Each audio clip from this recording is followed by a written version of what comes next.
welcome back to Beauty Bee, where today we are doing the 21 questions makeup edition. I am sure that you have seen this floating around YouTube the last week or so. I believe it was started by Mel Thompson. I first saw Teresa is Dead do it. I will link both of their videos in case you are somehow unaware of their existence in the description box.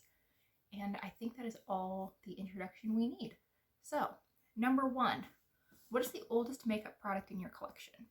Now, I don't have any of these with me, but I think that I got the 3 oldest items all in the same Ulta order in January of 2017.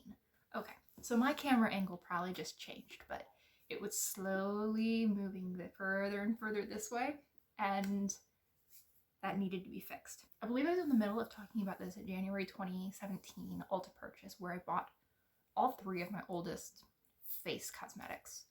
They're a NYX Avant Pop palette in the shade Nouveau Chic, which I absolutely love, and I've actually panned completely 2 shades from, and I'm hoping to finish off a 3rd this year. The Essence Matte Powder, which I admit I haven't really used that much. Ridiculous thinking about it that I've owned that for over 4 years at this point and have barely made a dent in it. You can still see the embossing on that powder, which shouldn't happen with something I've had for 4 years. And number 3 was another Essence product, the Pure Nude Highlighter. Number 2 is the flip side of that, my most recent makeup purchase. That is this Benefit Cheek Leaders Mini Pink Squad. It's really cute. It's a little trio from Benefit. It has minis of California, Tickle, and Dandelion, and I have been loving this. I think I've had this for about 2 weeks at this point, and I've used it quite a bit. I also have an order that's on its way to me that has some things that I'm sure you will see in a future video, so we don't need to get into them now. Number 3, what is the first makeup product you ever used? Now, I think that this was almost certainly the NYC lip glosses. Now, I had 2 of these. I had a rose shade and a shade with a ton of sparkle, and the sparkle was kind of green and purple. I wore them on top of each other. It was extremely gloopy, and it was a bad look. There's no sugarcoating that. However, I really enjoyed it at the time. It made me feel really pretty, and that's what really matters.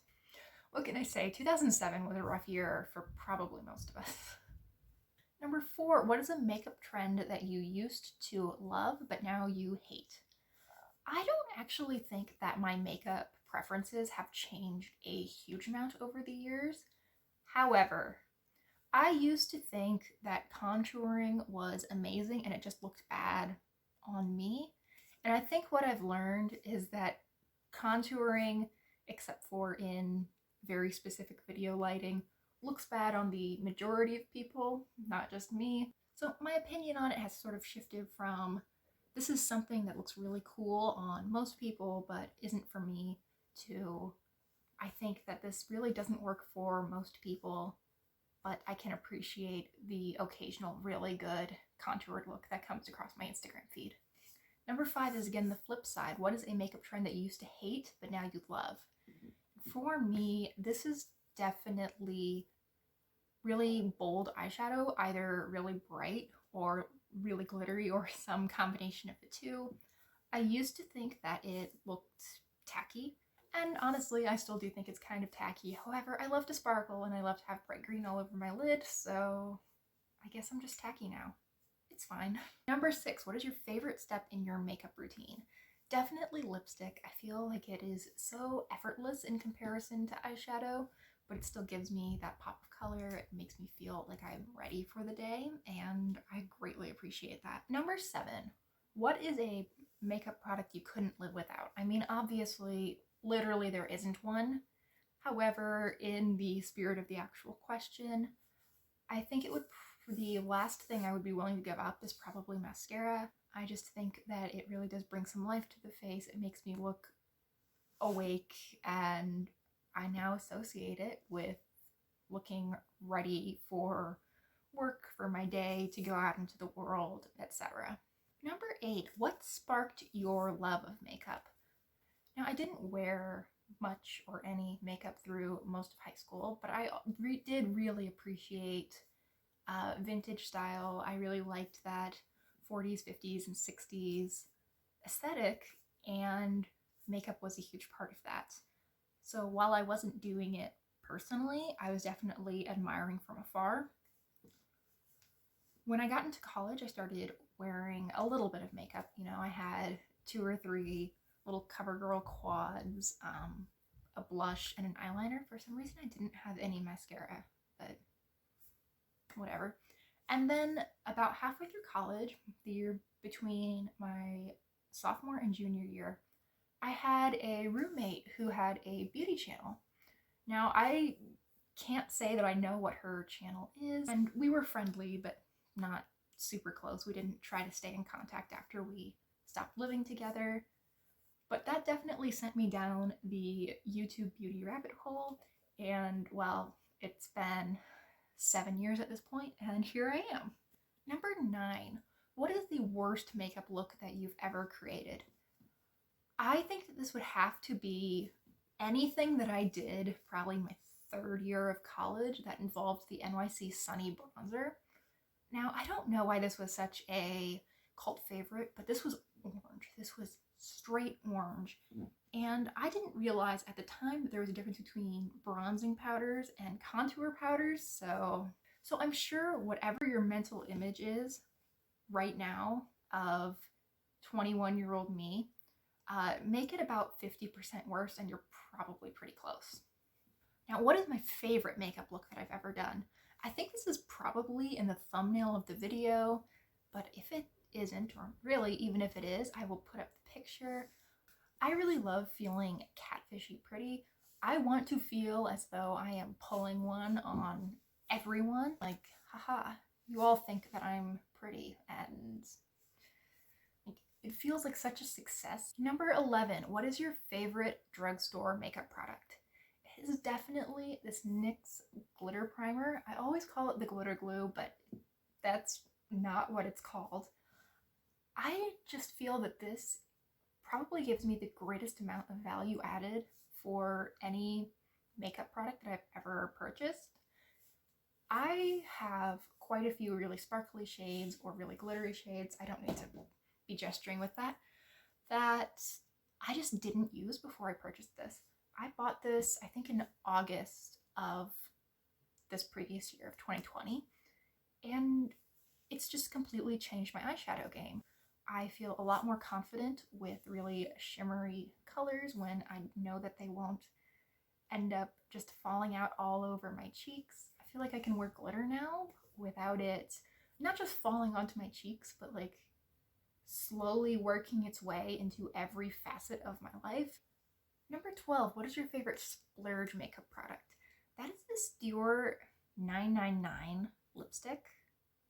It is so pretty. I love it to bits. I did get this for free, and I honestly cannot say that I would repurchase it because it is such a splurge. It's really not in my budget, but I do love it to bits. I actually kind of hate just how much I enjoy this.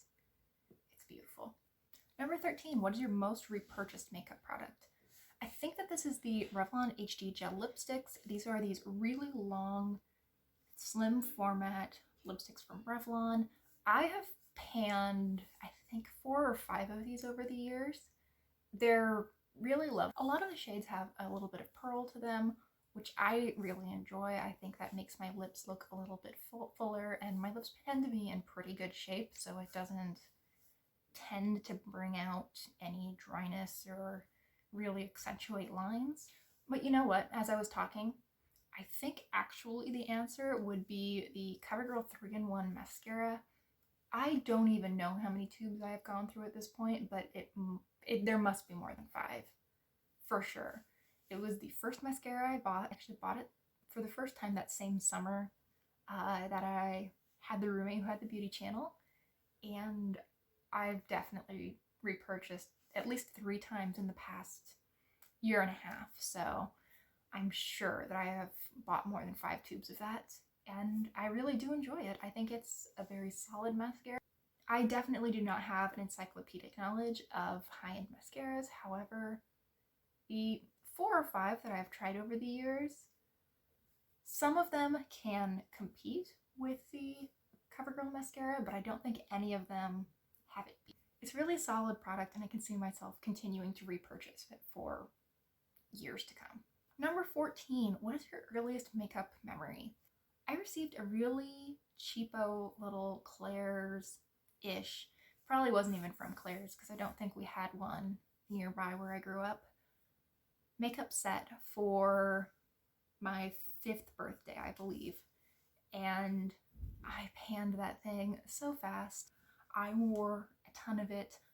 I'm sure that my younger siblings ended up wearing a ton of it at my behest. It was a lot of fun for about 3 days and then it was gone. But I remember it very, very fondly. And it definitely set me on the path for the full clown face that I have today. Number 15, what is your favorite place to shop for makeup? Definitely the internet. You cannot beat the convenience of the World Wide Web. Especially this time of year, I love that things can come to me without me ever having to put on a coat. That is absolutely fantastic. Number 16, what is the most underrated makeup product you own? Definitely these Revlon Super Lustrous lipsticks. It's not that these are underrated in that people don't like them. I think most people do like them. I just think they deserve so much praise. They're so inexpensive. They are $5 to $8 depending on which retailer you're looking at. However, you can almost always find some sale or coupon or both on Revlon. So they're really inexpensive. They come in a huge variety of shades. I love both the cream and pearl formula. I cannot say that I've ever tried one of the mattes, but I would definitely be interested in doing so. They feel nice. They apply nicely. The packaging is nice. I don't have any complaints about these lipsticks. They've even gone to the trouble of putting the clear cap on so you can see the color. Number 17, what is the most overrated makeup product you own? Now, I don't own this anymore because it was terrible, but the Essence Lash Princess mascara. People used to talk about this as though it was like the second coming, but every time I used it, I ended up with it all over my under eyes, on tops of my cheeks. It was such a mess. And I don't know what my problem was. That's not usually an issue that I have, but oh goodness, it was bad. I think it lasted about 3 weeks in my collection before it went in the garbage. I could not make that thing work. Number 18, what is a discontinued makeup product that you wish would come back? Now, just overall, I tend to steer away from limited edition products, so the great majority of the things that I own are still available. However, one line that I wish they had not discontinued are the Revlon balm stains. Specifically, I loved the one in Honey. It was this really light pinky nude. It was super easy, everyday color to wear. And I think I panned the one that I bought within like 4 months. I just flew through that thing. It was beautiful. I loved it. And by the time I finished it, I couldn't repurchase it. Bummer. Number 19, where do you go for makeup inspiration? And I think I alluded to this earlier, but I've always loved vintage fashion, and looking at historical makeup has always been a big inspiration for me. We're getting close.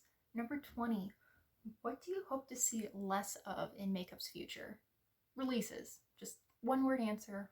I want to see fewer releases because it's definitely gotten a little out of hand the last couple of years, and I just want things to calm down a little bit. And finally, number 21, what do you hope to see more of in makeup's future? I would really love to see some more things akin to the Huda nude mini palettes release, where you have these fairly small format items that are really targeted at a specific skin tone, a specific group. I want the day of the really large, 8-pan contouring palette to be gone, and to really have products that people will use every element of, and you aren't wasting extra packaging, extra product, and inevitably extra money on things you can't or would be very unlikely to use. Okay, well, we've reached 21, so I think that should be the end of the 21 questions tag. Thank you so much for watching. I really hope you enjoyed. If you are considering making one of these videos, I hope that you do, and I hope that you will let me know you did so I can check it out. I've really been enjoying watching these over the past few days. Thanks for watching. I hope you'll consider liking and subscribing if you enjoyed, and I hope I will see you next time. Bye!